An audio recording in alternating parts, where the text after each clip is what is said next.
गरीबों की अमीरों में कीमत कम नहीं होती। जी हाँ, गरीबों की अमीरों में कीमत कम नहीं होती। करो सोने के टुकड़े 100, फिर भी कीमत कम नहीं होती, फिर भी कीमत कम नहीं होती। सो डियर ऑडियंस, आज कुछ ऐसी ही कहानी आपके सामने हम उत्कर्ष की टीम लेकर आए हैं। जी हाँ, कहानी एक ऐसे टॉपर की जिसने रीट लेवल 2 में साइंस के अंदर रैंक 1 हासिल की है।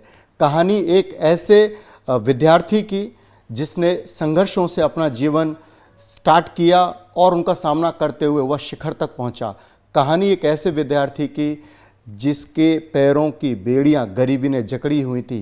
कहानी एक ऐसे विद्यार्थी की जिसके माता पिता सामान्य से भी सामान्य और घर की कंडीशन बहुत ही दयनीय थी। तो मैं बात कर रहा हूँ निम्बाराम की, जिन्होंने रैंक 1 लेकर पूरे राजस्थान के अंदर अपने गांव, अपने प्रांत और अपने माँ बाप का नाम रोशन किया है। तो आप जितने भी देखने वाले ऑडियंस हैं, give a round of applause. इस सेशन को आगे बढ़ाते हैं। इस सेशन के अंदर क्या क्या आपको मिलेगा ये मैं आपको पहले ही बता देता हूँ एक बार, ठीक है। मेरे साथ हैं सबसे पहले निम्बाराम जी हैं। स्वागत है आपको Nimbaram ji. Thank you sir, thank you much. या वेलकम। मेरे साथ हैं हमारे विख्यात प्रसिद्ध विषय विशेषज्ञ, जी हाँ, साइकोलॉजी एक्सपर्ट श्री R.K. वैष्णव सर। सर आपका भी बहुत बहुत स्वागत है, क्योंकि एक्सपर्ट रहना भी बहुत बहुत ज़रूरी है। रीट की बात है और रीट में साइकोलॉजी की बात न किया जाए तो ऐसा हो ही नहीं सकता है। आज के सेशन में हम लोग निम्बाराम जी की कहानी उन्हीं की जुबानी जानेंगे। किस तरीके से उन्होंने रैंक 1 प्राप्त की, किस तरीके से आपको पढ़ाई करनी चाहिए, क्या स्ट्रेटजी रहनी चाहिए, क्या प्लानिंग रहनी चाहिए, किस प्रकार की स्थितियाँ परिस्थितियाँ जीवन में आती हैं, तो उनका सामना करते हुए हमें आगे बढ़ना चाहिए। तो चलिए मैं शुरू करता हूँ without wasting a moment of time. Let's start. So Nimbaram ji, सबसे पहले बात करना चाहेंगे आपकी जो पारिवारिक पृष्ठभूमि है, एक बार ऑडियंस वो जानना चाहेंगी किस परिवार से आप बिलोंग करते हैं, किस प्रकार की वहाँ पर परिस्थितियाँ हैं। जी बिल्कुल। जिस प्रकार की परिस्थितियाँ एक ग्रामीण परिवेश में होती है, और बेसिकली जो जालोर ज़िले से मैं बिलोंग करता हूँ, और जालोर ज़िला बहुत सालों तक राजस्थान के अंदर शिक्षा में सबसे पीछे होने के लिए जो है वो सब विख्यात कहो उसको कुख्यात कहो वो चीज़ रही है। गर्ल एजुकेशन में तो सबसे नीचे हमारा नंबर लगता था। जब सुनते थे, हम पढ़ते थे 7वीं 8वीं में कि जालोर सबसे पीछे है, तो वहाँ पर वो कोई गर्व करने वाली बात नहीं रही। तो उसके बाद जो है जिस प्रकार का पृष्ठभूमि है परिवार की, मेरे जो पिताजी हैं वो ट्रक ड्राइवर हैं और माताजी जो है वो गृहिणी है, और आसपास का जो माहौल जिस तरीके का है, एजुकेशन की बहुत ज़्यादा वैल्यू नहीं है सर। मतलब वहाँ पर लोगों को एजुकेशन पहले से मिली नहीं है, तो उनको ये नहीं पता कि किस तरह से हम जो है बढ़ सकते हैं आगे। एजुकेशन होगी तो किस प्रकार का इम्प्रूवमेंट लाइफ में होगा, वो वहाँ पर नहीं है। शिक्षा के महत्व को नहीं जान पा रहे। शिक्षा के महत्व को नहीं जान पा रहे। वहाँ पर एक वो जुमला चलता है जैसे गांव के अंदर कि इतने सालों से पढ़ाई की जा रही है, तो मतलब नौकरी क्यों नहीं लग रही, या क्या किया जा रहा है, क्या चल रहा है। तो बहुत सारे बच्चे उस डिप्रेशन में, या वो प्रेशर रहता है कि कुछ हो नहीं रहा है, उससे वो नेगेटिव चले जाते हैं। बिल्कुल सर, इसका बहुत बड़ा असर पड़ता है कि हमारे आसपास का जो एनवायरनमेंट है वो कैसा है। जैसे कि निम्बाराम जी की बात करें तो पिताजी एक ट्रक ड्राइवर हैं, मम्मी एक सिंपल हाउसवाइफ हैं, गृहिणी हैं, और शिक्षा का माहौल क्षेत्र में न होना, उसके बावजूद भी सफलता प्राप्त करना एक बड़ी बात होती है सर। बड़ी बात होती है, काफ़ी बड़ी बात रहती है। तो निम्बाराम जी, पेरेंट्स का आपके लिए क्या सपोर्ट रहा, किस तरीके से आपको सपोर्ट करते थे, या कैसी कभी परिस्थिति आई कि आपको लगा कि नहीं, उन्होंने कहा आपसे कि बेटा नहीं, ये पढ़ाई लिखाई छोड़ दे और तू कोई और काम कर ले? क्योंकि अक्सर ऐसा हमारे समाज में देखा गया है, जब पेरेंट्स गरीबी होती है तो निश्चित रूप से पेरेंट्स चाहते हैं कि बच्चा जब बड़ा हो गया है तो कुछ शुरू कर दे, कुछ काम का शुरू कर देना चाहिए, परिवार का कुछ वो है सपोर्ट मिले, उस चीज़ में फाइनेंशियल सपोर्ट मिले। ऐसी क्या परिस्थिति आई? ऐसी है कि बेसिकली मेरे जो मम्मी पापा हैं, या तो उनका एक पेरेंट्स का डिसीजन था शुरू से कि हमें एजुकेशन नहीं मिली है।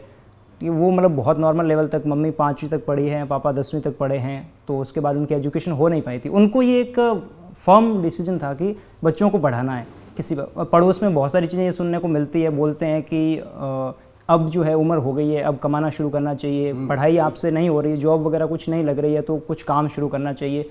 लेकिन पेरेंट्स से हमेशा जो है वो सपोर्ट मिला कि पढ़ो, जितने पैसे होंगे हम जहाँ से भी एडजस्ट कर पाएंगे, जहाँ तक हमसे बन पाएगा हम करेंगे। और उन्होंने पढ़ाई के लिए हमेशा फ्रीडम दी है कभी इस तरह की चीज़ें नहीं रही कि कुछ भी बिल्कुल जो है वो सपोर्ट नहीं मिल रहा है। जैसे रीट के समय मैं घर पे तैयारी कर रहा था, कोरोना टाइम था तो बाहर ऑफलाइन क्लासेस वगैरह सारी बंद थी, ऑनलाइन क्लासेस मेरी अपनी उत्कर्ष से चल रही थी। तो उन्होंने मतलब मुझे पूरा टाइम दिया कि घर में कोई भी काम है जैसे हो गया तो वो खुद ही कर रहे थे, जितना उनको समय मिल पा रहा था, जिस तरह से एडजस्ट कर पा रहे थे। मुझे एक रूम दे दिया कि चलो ये करो, पढ़ाई करो, 10 घंटे करनी है, 12 घंटे करनी है। तो पेरेंट्स का हमेशा सपोर्ट रहा है, ये नहीं रही चीज़ें कि कुछ काम करो ये छोड़ के। उनको मतलब ये शुरू से एकेडमिक रिकॉर्ड अच्छा रहा है तो एक वो कॉन्फिडेंस था कि चलो कुछ हम विश्वास दिखाएंगे तो हो पाएगी चीज़ें। लेकिन आस पड़ोस में वो चीज़ें सुनने को मिल जाती है कि अब आपको काम करना चाहिए, अब पेरेंट्स को रेस्ट देनी चाहिए। ये भी एक बहुत बड़ी बात है सर कि जैसे पृष्ठभूमि परिवार की बता रहे हैं, उस पृष्ठभूमि के होते हुए वो कितनी समझदारी से इनकी पढ़ाई को देख रहे हैं, बिल्कुल उसके लिए कितना सपोर्ट किया। ये एटमॉस्फेयर जो होता है ना बहुत ज़रूरी होता है एक प्रतियोगी के लिए, निश्चित रूप से इसके लिए वो धन्यवाद के पात्र हैं। बिल्कुल। तो हम निमराम जी के अगर पेरेंट्स भी इस वीडियो को देख रहे हो तो आपको भी बहुत बहुत धन्यवाद देना चाहेंगे कि आपने बच्चे का सपोर्ट किया और इस लायक बनाया कि उसने रीट में रैंक 1 यानी राजस्थान टॉप किया है। निमराम जी, हमने ये भी सुना है कि आप पहले ऐसे व्यक्ति हैं जो पिछली 7 पीढ़ियों में, मतलब ऐसा माहौल है परिवार में, पिछली 7 पीढ़ियों में you are the only first person who got a government job. तो इसके ऊपर क्या करें, कैसी फीलिंग आती है कि 7 पीढ़ियों में ऐसा व्यक्ति जो जिसे पहली गवर्नमेंट जॉब प्राप्त हुई है?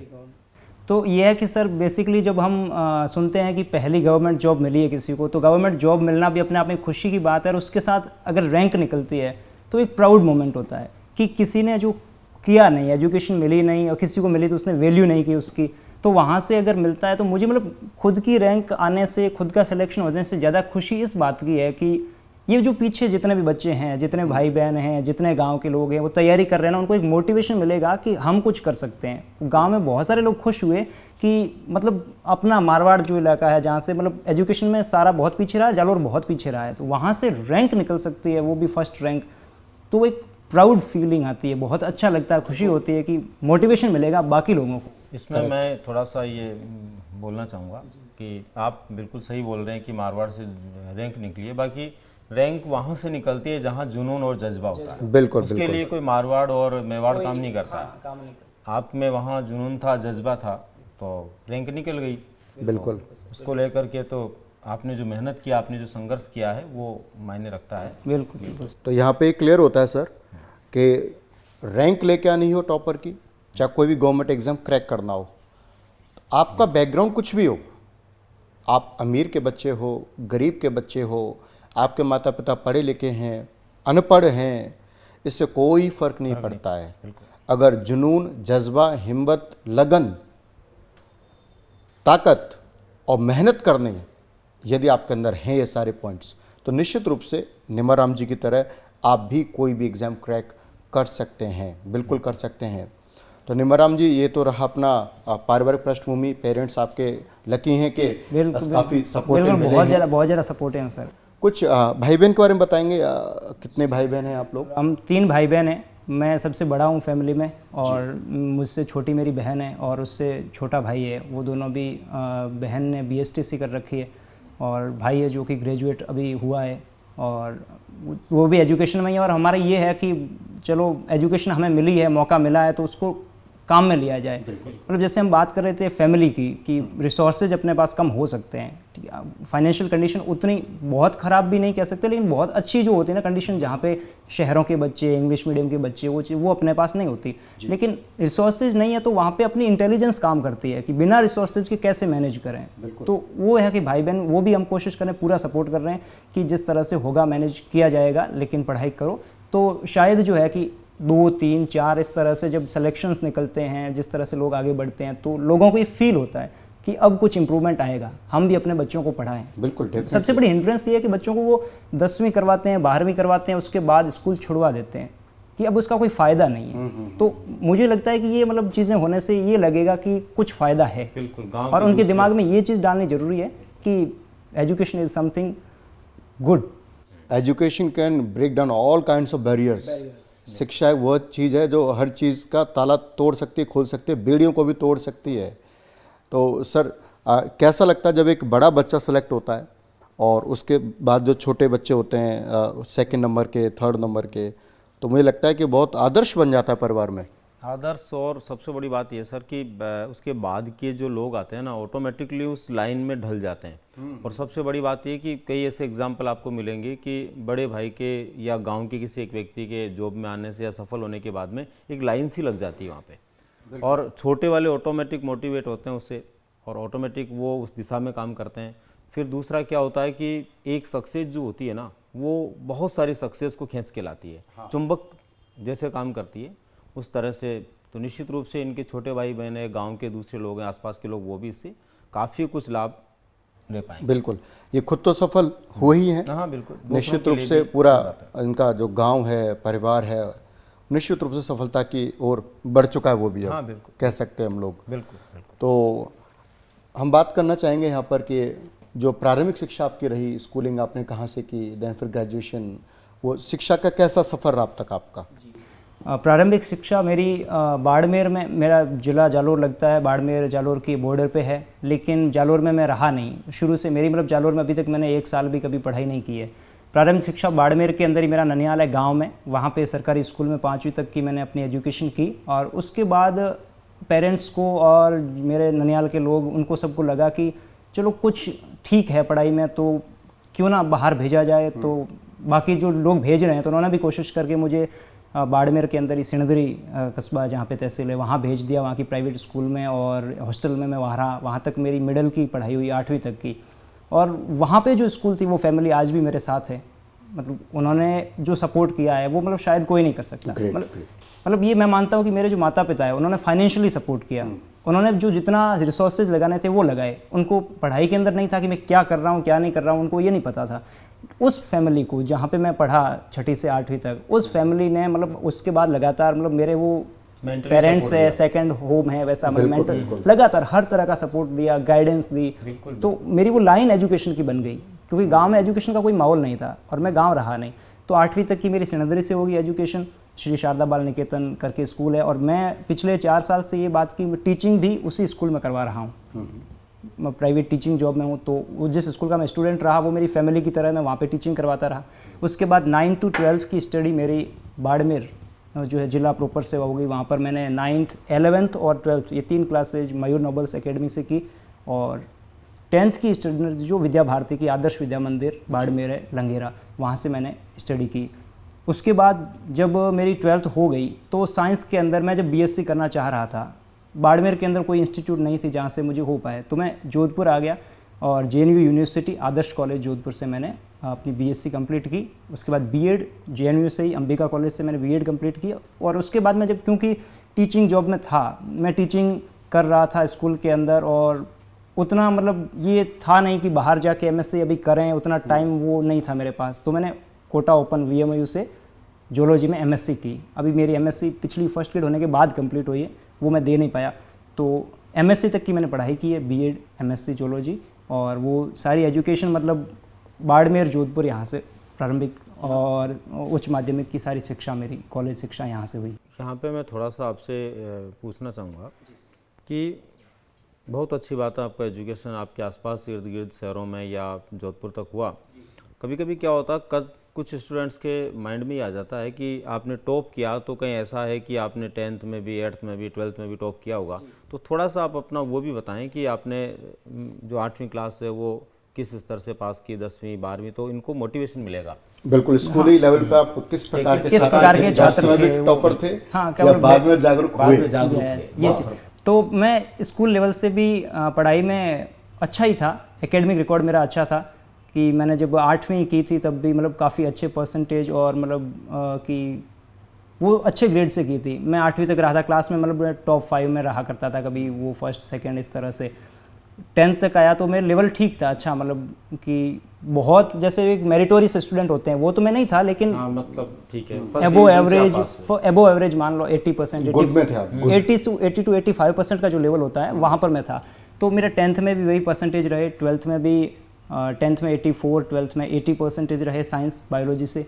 और ग्रेजुएशन के अंदर जेएनयू से मैंने की थी, 68% एग्रीगेट यहाँ पर मेरे रहे, और एमएससी में 70%, और बीएड में 78% के आसपास। मतलब ये परसेंटेज तो चलो कोई मैटर करने वाली चीज़ नहीं है, फिर एक आइडिया लग जाता है लोगों को कि बैकग्राउंड कैसा रहा है। नहीं तो ये मन में रहता है कि ये तो हमेशा से टॉप रहा होगा, या मतलब तो वो तो टॉप करेंगे ही, ये चीज़ होती है। हमेशा से टॉप रहा है वो टॉप करेगा ये ज़रूरी नहीं है, और टॉपर हमेशा से पीछे टॉपर रहा है वो भी ज़रूरी नहीं है। बिल्कुल बिल्कुल बिल्कुल।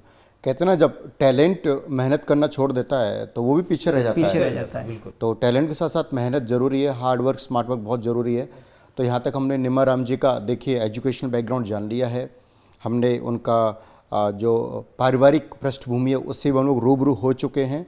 अब यहाँ से जो कड़ी स्टार्ट करेंगे, अब स्टार्ट होगी जिससे इन्होंने टॉप किया है जिस एग्ज़ाम को, वहाँ से हम स्टार्ट करेंगे। और यहाँ से आप सभी ऑडियंस को, ऐसे विद्यार्थी जो आगे चलकर शिक्षक बनना चाहते हैं, एग्ज़ाम को किस तरीके से टॉप किया जाए, क्या स्ट्रेटजी इन्होंने अपनाई, कितना कितना पढ़े, किस किस विषय को कैसे पढ़े।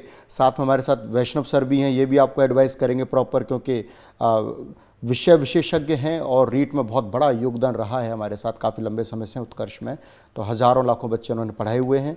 तो अब आगे जो सेशन स्टार्ट होने वाला आपके लिए बहुत बहुत इम्पोर्टेंट है। तो निमाराम जी, चलिए स्टार्ट करते हैं। कब आपके दिमाग में ख्याल आया कि मुझे रीट का एग्ज़ाम देना है, और किस किस तरीके से आपने किन रिसोर्सेज से पढ़ाई की, किन किन लोगों का योगदान रहा उसके अंदर, पहले इतना चर्चा करते हैं जी।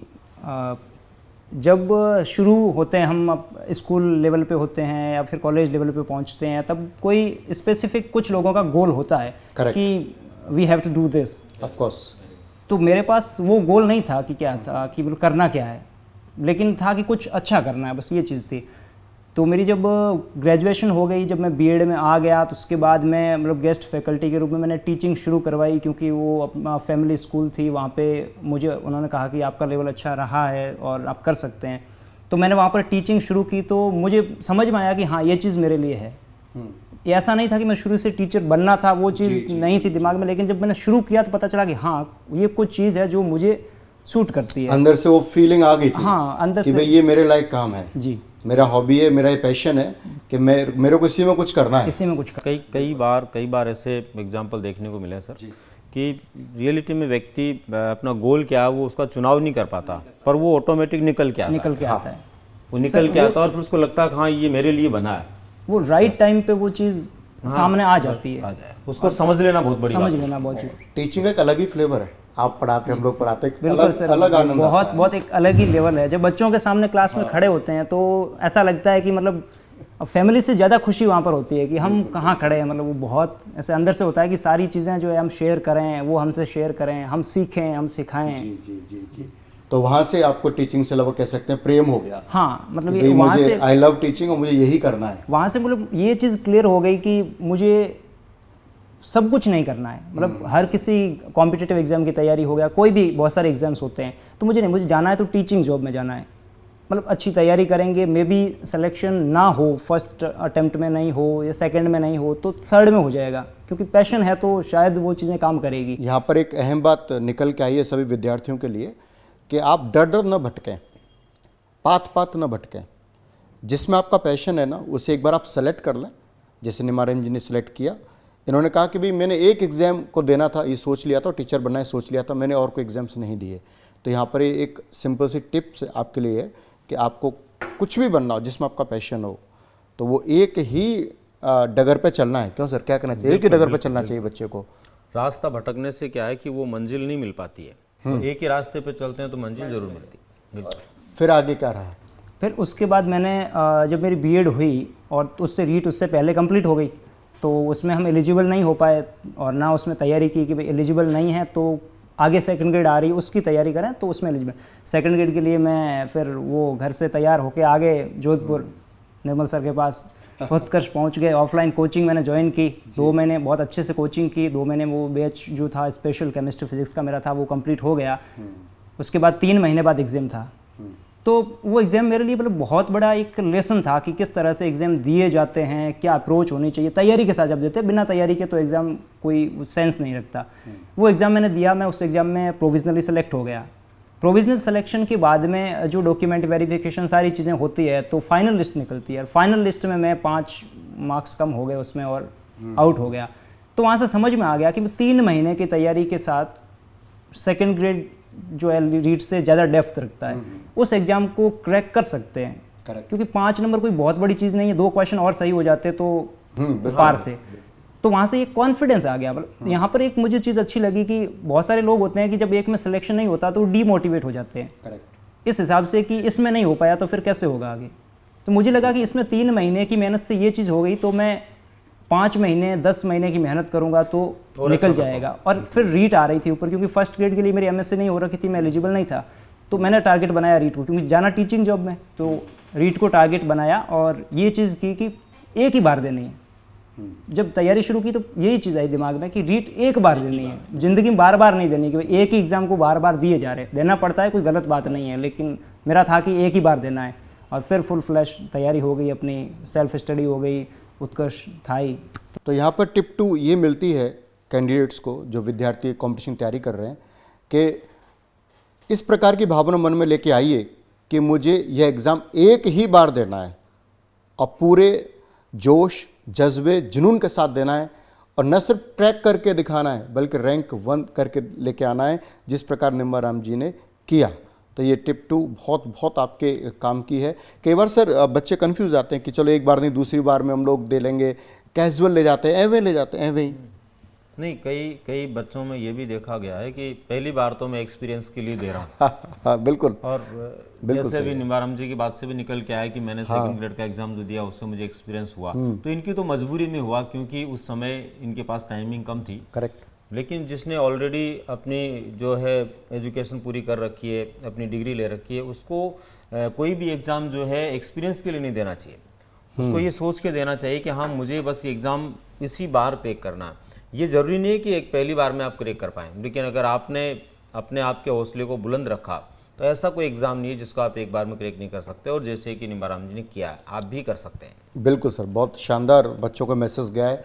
एक ही बार में कोई एग्जाम क्रैक करना है, जज्बा जुनून आपके पास होना ही चाहिए। बिल्कुल बिल्कुल सर। आप हाँ सर, बिल्कुल निम्बाराम जी, यहाँ एक बात मैं और आपसे जानना चाहूँगा कि अभी स्ट्रेटेजी की बात सर आपसे कर रहे हैं जी, तो थोड़ा सा आप ये बता दें कि रीट के स्टूडेंट्स जो हैं वो सिलेबस को लेकर के और तैयारी को लेकर के बहुत भ्रमित रहते हैं। तो आपने ऐसा क्या मतलब अपनाया कि आप फर्स्ट रैंक तक पहुंच गए? मतलब क्या चीज़ें आपने पढ़ी, कौन सी बुक्स को आपने जो है महत्व दिया, कौन से टीचर्स से पढ़ना आपने जो है वो उचित समझा, जो भी आपकी रणनीति रही हो? एक टॉपर बनने का जो सफ़र है, जो उसको पढ़ाई कैसे से तय लेकर किया आपने? जो रणनीति थी, उसके उसे बारे एक में बार ब्रीफ बच्चों को। जानकारी जो है। ये था कि जब शुरू की प्रिपरेशन, तो दिमाग में उस टाइम रैंक नहीं थी। रैंक अनप्रिडिक्टेबल होती है। ये था कि सिलेक्शन 100% लेना है। ये चीज़ नहीं होनी चाहिए कि एक बार फिर दो, दूसरी बार दो। तो मुझे ये था कि सिलेक्शन किसी भी हालत में लेना है। लेकिन जब तैयारी शुरू करते हैं तो जो गलती करते हैं, जैसा कि सर ने बताया सबसे ज़्यादा, कि उनके पास सोर्स नहीं होते कि हम कहाँ से पढ़ें। एक मैं ये क्लास में जब मैं मतलब टीचिंग करवाता हूँ जहाँ पे, वहाँ पर भी एक क्लास में एक चीज़ बोलता हूँ हमेशा कि ये सबसे ज़्यादा इम्पोर्टेंट ये नहीं है कि व्हाट टू रीड, इम्पोर्टेंट है what not to read. Very good.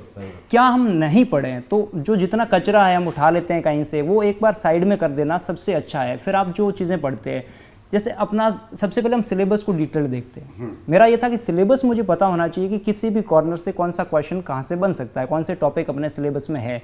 अब सिलेबस में मेंशन कर रखा होता है कि आरबीएससी बोर्ड की ये बुक्स है, ये इसका बेस है, और आप इसको आधार मानकर तैयारी करें। जो टीचर्स हमारी हेल्प करते हैं, पढ़ाते हैं, उनको बहुत एक्सपीरियंस होता है और वो हमेशा उसी को बेस बना के पढ़ाते हैं। लेकिन बच्चे गलती करते हैं जैसे गाइड्स लेने की मार्केट से। ये मेरा पर्सनल एक्सपीरियंस है, मुझे गाइड्स बिल्कुल एकदम मतलब बहुत पसंद नहीं है। मैंने कोई गाइड खरीदी नहीं। तो अपने 6 to 10th की जो टेक्स्ट बुक्स आती है सब्जेक्ट के लिए, साइंस के लिए आ गई, मैथ्स के लिए आ गई 6 to 10th की। मैथ्स मेरा बैकग्राउंड नहीं रहा है, मेरी बायो रही है, तो मैथ्स के लिए तो मैं 6 to 10th वगैरह कुछ मैंने देखा नहीं। अक्षय सर और मतलब उत्कर्ष की जो टीम है मैथ्स की, सारी टीम को उन्होंने जो है मतलब जो करवाया, बस मतलब ये कि एक यहाँ से पॉइंट ये आता है कि you have to believe your teachers. Correct. अगर आपको टीचर्स पे भरोसा ही नहीं है तो फिर आप कर नहीं पाएंगे। तो मुझे टीचर्स पे भरोसा था कि इन्होंने करवा दिया, मैं उतना पढ़ के चला जाऊंगा, आएगा तो भी बढ़िया, नहीं आएगा तो भी बढ़िया, क्योंकि टीचर्स ने अपना 100% दिया, मैंने अपना 100% दिया। अब उससे बाहर की चीज़ आती है तो वो आने दो। तो ये था कि ऑथेंटिक सोर्सेज, टेक्स्ट बुक्स, और टीचर्स पे आपको भरोसा करना पड़ेगा। टीचर्स आपके कोई भी है, आप कहीं से भी पढ़ रहे हैं, उन पे आपको भरोसा करना पड़ेगा। अगर भरोसा नहीं होगा तो चीज़ें नहीं बन पाएगी। तो यही था मेरा, ऑथेंटिक टेक्स्ट बुक्स। गाइड वगैरह के चक्कर में मैं नहीं पढ़ा, हो सकता है किसी को, सबकी अलग अलग अपनी स्ट्रेटजी होती है, बट मेरा एक्सपीरियंस ये रहा है कि गाइड्स आपको सिलेक्शन में एक वो पॉजिटिव फैक्टर नहीं, एक हिंड्रेंस है। वो कोशिश करती है आपको कि मतलब आप किनारे तक पहुंच पाएं जैसे तैसे करके, और किनारे के चक्कर में कई बार किनारा आगे बढ़ जाता है और हम वहीं रह जाते हैं। गाइड का मतलब सिर्फ इतना होता है कि वो अपने को ये बता देती है कि ऐसी ऐसी चीज़ें अपने को पढ़नी है। बाकी उसमें अपना चयन हो जाएगा, इसकी कोई विषय वस्तु कभी नहीं होती है। सर रीट में साइकोलॉजी का बहुत बड़ा रोल रहता है, तो यहाँ बच्चों को आप क्या संदेश देना चाहोगे कि साइकोलॉजी को किस तरीके से कहाँ से पढ़ें, क्योंकि जैसे बताया टेक्स्ट बुक्स पहले पढ़नी चाहिए। देखो, रीट हो या कोई सा भी पेपर हो, शिक्षक भर्ती में साइकोलॉजी का अपना एक अहम रोल रहता ही है जी। बाकी ये मेरे पर्सनल एक्सपीरियंस रहे सर, जब से टेट या रीट के नाम से एग्ज़ाम शुरू हुआ, इसमें जो साइकोलॉजी आती है बहुत डेप्थ से पूछी जाती है और इसके अंदर बहुत जनरल क्वेश्चन नहीं आते। इस बार का जो पेपर था रीट में, वो मेरा ये मानना है कि बहुत डेप्थ से भले ही नहीं था, पर फिर भी उसमें कई चीज़ें ऐसी थी जो काफ़ी अंदर से इस तरह से पूछी गई थी कि डायरेक्ट बच्चे ने ढंग से तैयारी नहीं की तो वो आंसर तक नहीं पहुंच पाया। तो एक तो इसको बहुत गहराई से देखना बहुत ज़रूरी है। दूसरा, इसकी बुक्स की बात करें हम, जैसे आपने पूछा, तो माध्यमिक शिक्षा बोर्ड की बुक्स भी आती है, लेकिन अगर हम उसी बुक्स को लेकर के ये सोच लें कि उसी से प्रश्न आएंगे तो इस बार के पेपर में ऐसा नहीं हुआ है। इस बार के पेपर में, पिछली बार ऐसा हुआ, इस बार क्या हुआ कि माध्यमिक शिक्षा बोर्ड की बुक से बहुत कम प्रश्न पूछे गए। तो जो बालक पिछली परीक्षा के आधार पर केवल उस पर निर्भर रह गया, उसके लिए भी दिक्कत हुई है। तो साइकोलॉजी को लेकर के तो मेरा ये मानना है कि केवल टेक्स्ट बुक क्योंकि 11th-12th में चलती है, उसके भरोसे नहीं रह करके हमें दूसरी जो बुक्स आती है, अच्छी बुक्स आती है, मैं गाइड बुक की बात तो भले ही नहीं करूँगा, पर यूनिवर्सिटीज़ के अंदर जो टेक्स्ट बुक चलती है, अच्छे ऑथर्स की बुक्स आती है, उनको हमें निश्चित रूप से देखना चाहिए।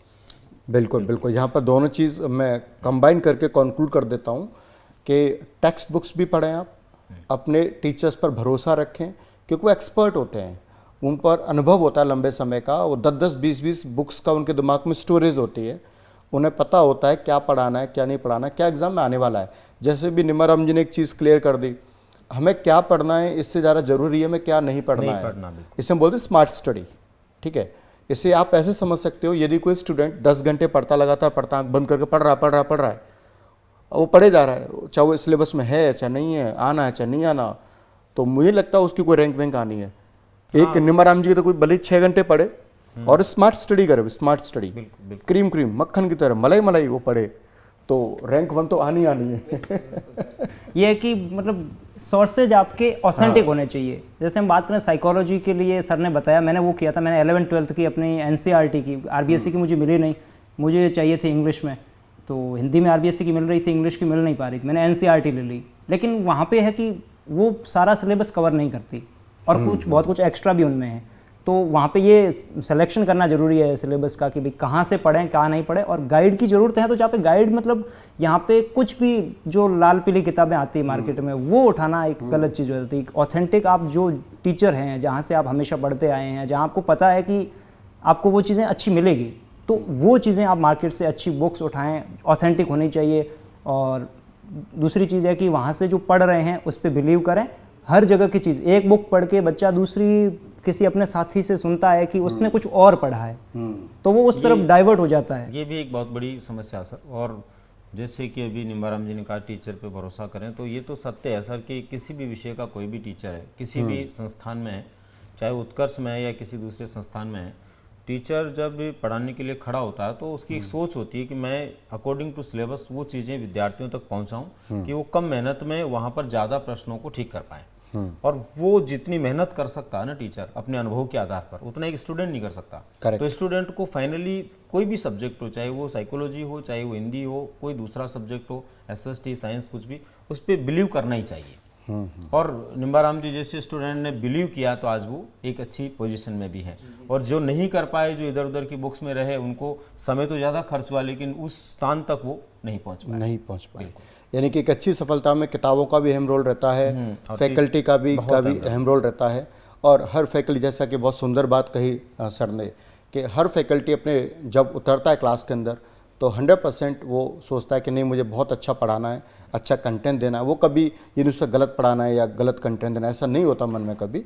जिस प्रकार एक खिलाड़ी क्रिकेट ग्राउंड में उतरता है तो उसे लगता है कि नहीं मुझे अच्छा स्कोर करना है, पर कभी कभी होता है कि वो जल्दी आउट हो जाता है, वो अनफॉर्चुनेट रहता है।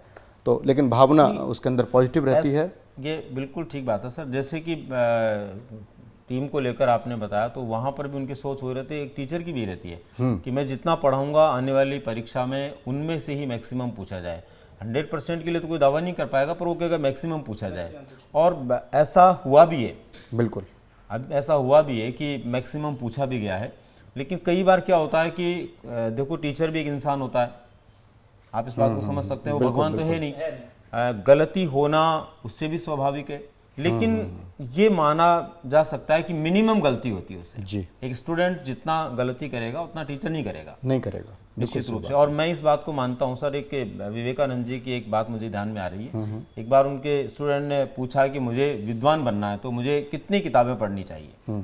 तो उनका ये कहना था कि अगर विद्वान बनना तो कोई एक किताब सेलेक्ट करके पढ़ो, क्योंकि अगर एक किताब सेलेक्ट करके आप पढ़ोगे उसमें कोई एक त्रुटि है तो आपका 99% नॉलेज सही होगा। बिल्कुल। लेकिन आपने 10 किताबें पढ़ी और हर का 1% आपका डाउन हुआ तो आपका नॉलेज 90% रह जाएगा। 90%। इसलिए हम बिलीव एक पर करें। अगर उसमें गलती, पक्का गलती होगी, मैं एक टीचर हूँ, मुझसे भी गलती होती है, मैंने भी गलती की, तो एक ही तो गलती आपकी होगी। यूँ मान लीजिए मेरे से स्टूडेंट पढ़ रहा, उसके 30 प्रश्न मैंने बताई गलत हो गया, तो 29 तो उसके ठीक है, पर 5 लोगों से पढ़ा तो वो 25 पे आ जाएगा। इसलिए हमें बिलीव एक पे करना चाहिए, ये मेरा मानना है। और विवेकानंद जी ने जब इतनी बड़ी बात कही है तो ये हम समझ सकते हैं कि उनका जो सोच है उस तक तो हम जा ही नहीं पाएंगे। बिल्कुल बिल्कुल बिल्कुल। मैं यही बात जोड़ने वाला था अभी कि मतलब लोग इतने इम्पैशंस होते हैं, जो कैंडिडेट्स एस्पिरेंट्स है तैयारी करने वाले, इतने इम्पैशंस होते हैं कि उनको टीचर पूरा जो मटेरियल डिलीवर कर रहा है वो सुनते जाएंगे, लेकिन टीचर ने एक भी एरर की, हल्की सी भी एक एरर की, तो वो मतलब इतना इम्पैशंस होते हैं कि उस टीचर से अपना जो ट्रस्ट है वो मतलब खो देते हैं कि ये टीचर शायद अच्छा नहीं कर पाएगा। तो टीचर भी मतलब मानव ही है, और हम खुद भी टीचर बनने के लिए तैयारी कर रहे हैं, तो इतनी हमारे अंदर वो एक अप्रोच होनी चाहिए कि गलती बिल्कुल हो सकती है और डेफिनेटली होगी गलती। होती है। जो ये मानता है ना कि गलती मुझसे नहीं होगी टीचर भी, तो वो एक कामयाब टीचर मैं नहीं मानता कि हो सकता है। तो ये no one is perfect, no one is perfect. तो एक गलती के लिए या कुछ मतलब जो एरर्स के लिए अगर किसी टीचर को आप फॉलो करना छोड़ रहे हैं या फिर ये कह रहे हैं कि ही इज़ नॉट कैपेबल, तो टीचर के पास मैं समझता हूँ कि जो तैयारी कर रहा है उससे 10 गुना ज़्यादा डेप्थ है। बिल्कुल बिल्कुल। उसके पास एक जो नॉलेज है वो बहुत ही ज़्यादा जो है वाइड नॉलेज है उसके पास। यहाँ पे एक जनरल क्वेश्चन और बनता है, कई स्टूडेंट्स पूछेंगे इस क्वेश्चन को कि निमाराम जी ने राजस्थान टॉप करने के लिए कितने घंटे पढ़ाई की? ये घंटों वाला क्वेश्चन, हाँ, बहुत ये अक्सर दिमाग को घूमता है ये विद्यार्थी बहुत के। पूछा जाता है कि आपने कितने घंटे पढ़ाई की। इसके बारे में थोड़ा सा बताइए क्या रहा? तो मेरा ये मानना है कि मेरा मतलब आप किसी भी टॉपर से, टीचर से हमेशा सुनेंगे, वो कहेंगे कि जो है कोई भी, हर कोई कहता है कि क्वालिटी जो है वो क्वांटिटी से ज़्यादा जो है वैल्यू रखती है, ज़्यादा इंपॉर्टेंट है। तो घंटे कितने भी आप कर लो, कई सारे लोग होते हैं 13 से 14 घंटे लगा के भी वो आउटपुट नहीं दे पाते, क्योंकि इनपुट सबके पास है। करेक्ट। कि जितना आप पढ़ते जाएंगे, किताबें चाटते जा रहे हैं, दैट्स नॉट इनफ। हमारा जो है आउटपुट कितना आ रहा है, तो हम जो है जितना ले रहे हैं उसको हम जो है वापस जो है प्रोड्यूस कर पा रहे कि नहीं कर पा रहे। तो यह कि कई सारे 14 घंटे करके भी नहीं कर पा रहे और कई सारे 8 घंटे में भी कर पा रहे।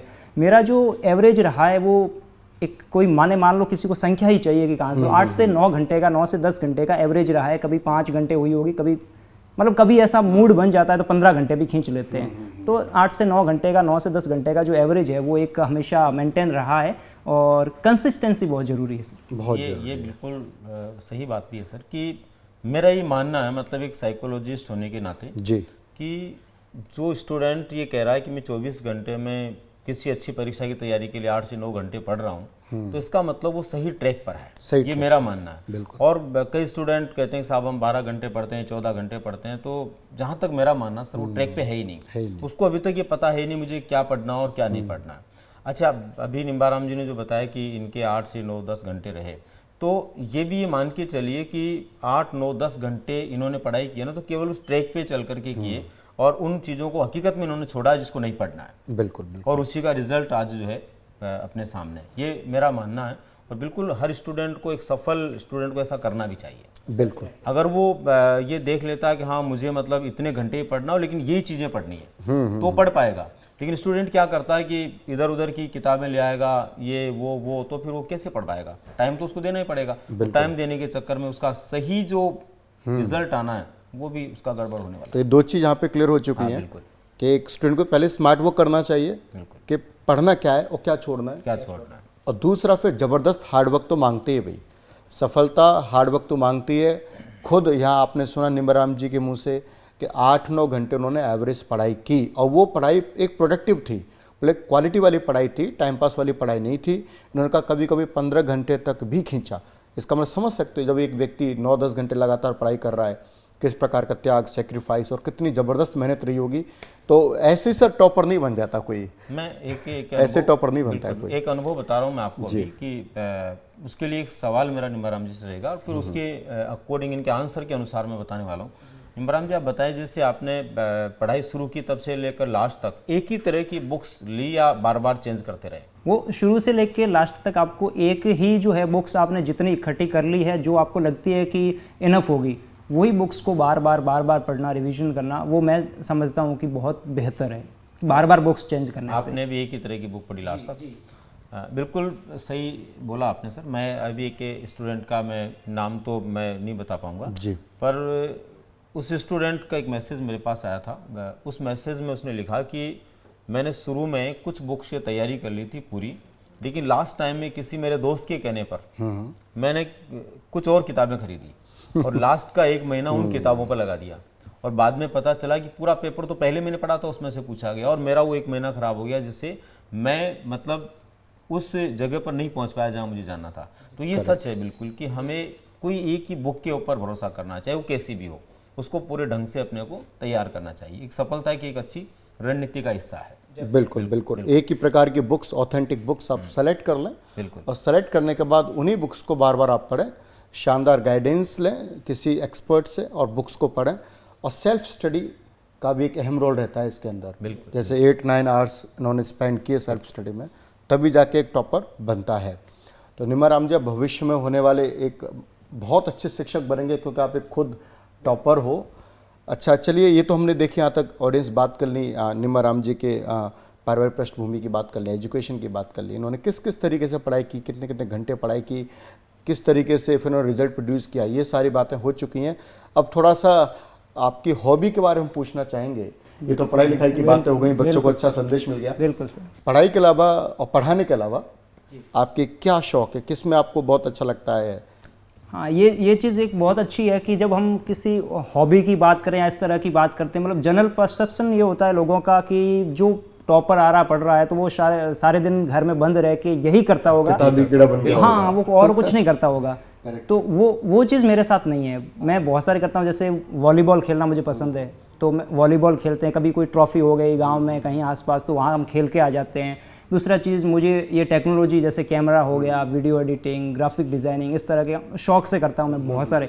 तो मैं बीच में कभी खुद के लिए एक यूट्यूब चैनल भी है, तो कभी उस पर कुछ वीडियो डाल देता था बना के एजुकेशनल, तो उसके थंबनेल्स बनाना, ये करना, वीडियो एडिटिंग करना, डिज़ाइनिंग करना, तो इस तरह की जो चीज़ें हैं। टेक्निकल माइंड रहा आपका? हाँ, वो टेक्निकल साइड थोड़ा ज़्यादा रहता है, तो वहाँ से चीज़ें जो है ज़्यादा मतलब है कि आपका हमेशा प्रेशर नहीं रहता, वो प्रेशर डिवाइड हो जाता है। आप कुछ काम ऐसा कर रहे हो, वो भी आपका पैशन है, तैयारी करना भी आपको पैशन से करनी पड़ेगी, मजबूरी में करने से चीज़ें होती नहीं है। तो वहाँ से वो आपका है कि मोटिवेशन आपका बना रहता है, कंसिस्टेंसी एक बनी रहती है कि आपने चलो वो कर लिया, अब आप खुश हैं, अब आप फिर से अपने काम पे लग जाएंगे, अपनी तैयारी पे लग जाएंगे।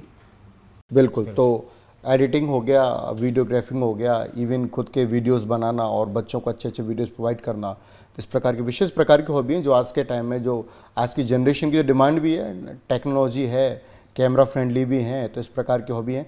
सर यहाँ पे मैं बच्चों को काफ़ी सोच भी रहे होंगे कि वैष्णव सर बहुत ही गंभीर रहते हैं, तो यहाँ पर एक इस प्रकार का क्वेश्चन सर आपसे भी मेरा, आपकी सर क्या हॉबी है? जब आप खाली होते हो किसमें मन लगता है आपको पढ़ाने के अलावा, क्या हॉबी है सर? आपने ये जो प्रश्न पूछा, ये तो एक बड़ा ही मतलब मेरे लिए अलग तरह का प्रश्न है।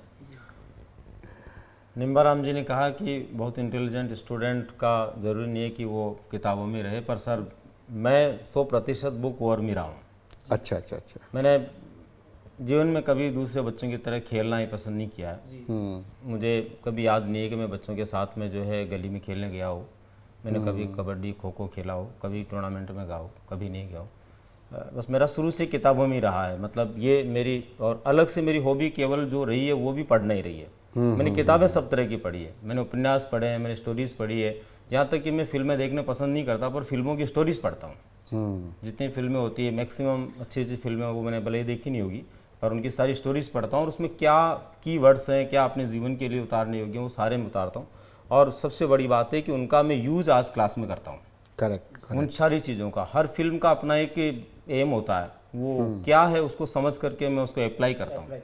और इससे भी बड़ी बात ये रही कि मेरी पारिवारिक पृष्ठभूमि कुछ ऐसी रही कि मुझे प्रारंभ से ही मतलब कुछ करने के लिए आर्थिक पक्ष को ठीक करने के लिए भी मेरे को सोचना पड़ा जी। तो ऐसी स्थिति में भी मैं शुरू से ही कामकाज में ही रहा। मतलब मेरा ज़्यादा इधर उधर का नहीं रहा।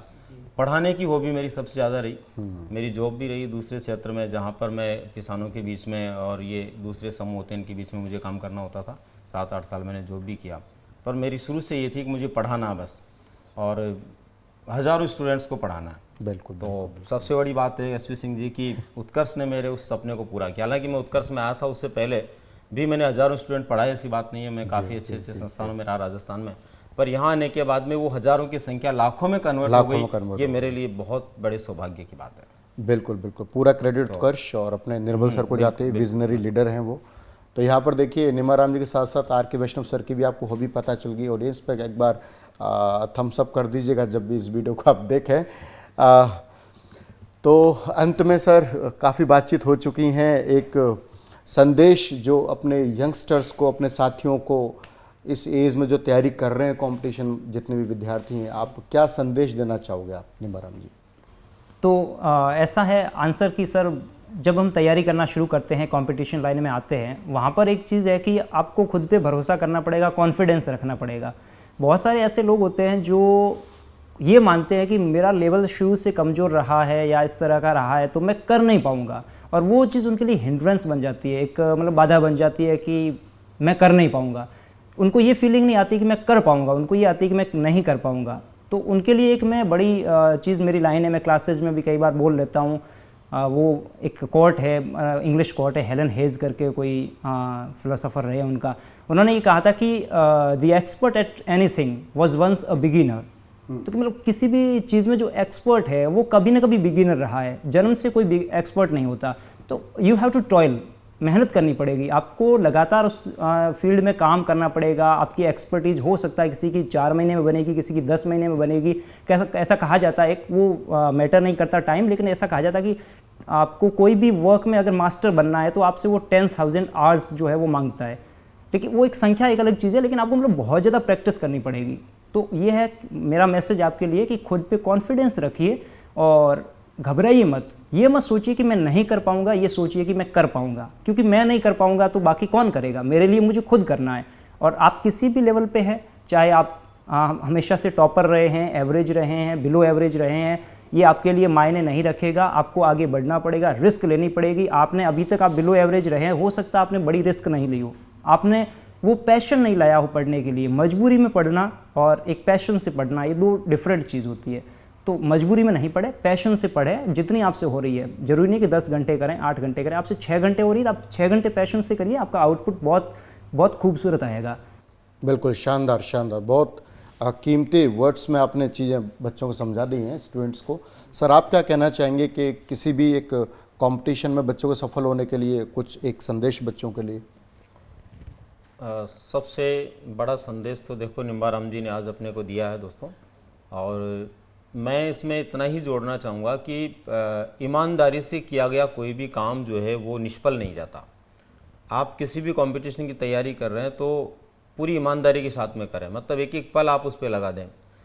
और आप ये भी ध्यान रखें कि आप जब तैयारी करते हैं तो वो केवल आपके सपने नहीं होते, आपके माँ बाप के सपने होते हैं, आपके अपने सपने होते हैं, आपके गुरुजनों के सपने होते हैं, आपके जो बाकी लोग हैं, जैसे कि आपकी पत्नी हो सकती है, बच्चे हो सकते हैं, अगर आप महिला हैं तो आपके पति हो सकते हैं, उनके भी सपने होते हैं।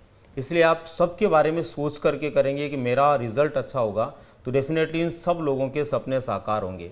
तो ये मान के चलिए कि निश्चित रूप से आपको सक्सेस मिलेगी मिलेगी। और सक्सेस के लिए कहीं किसी दिन अपने को मुहूर्त नहीं देखना होता। जैसे भी निम्बाराम जी ने कहा कि हर आदमी को शुरुआत तो करनी पड़ती है।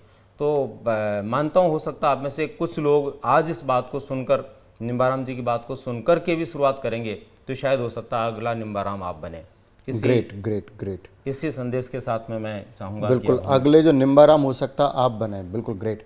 ये बहुत ही अमेजिंग सेशन रहा हमारा। इसे मैं कंक्लूड कर देना चाहूँगा। इस सेशन का उद्देश्य यही था कि एक टॉपर किस तरीके से अपनी पढ़ाई करता है, उसकी स्ट्रेटजी क्या रहती है, उसकी चाहे पृष्ठभूमि कैसी भी सही, चाहे वो अमीर है चाहे गरीब है, कोई फ़र्क नहीं पड़ता है। यदि आपके अंदर जज्बा, जुनून, मेहनत करने की लगन है तो आप भी एक टॉपर बन सकते हो।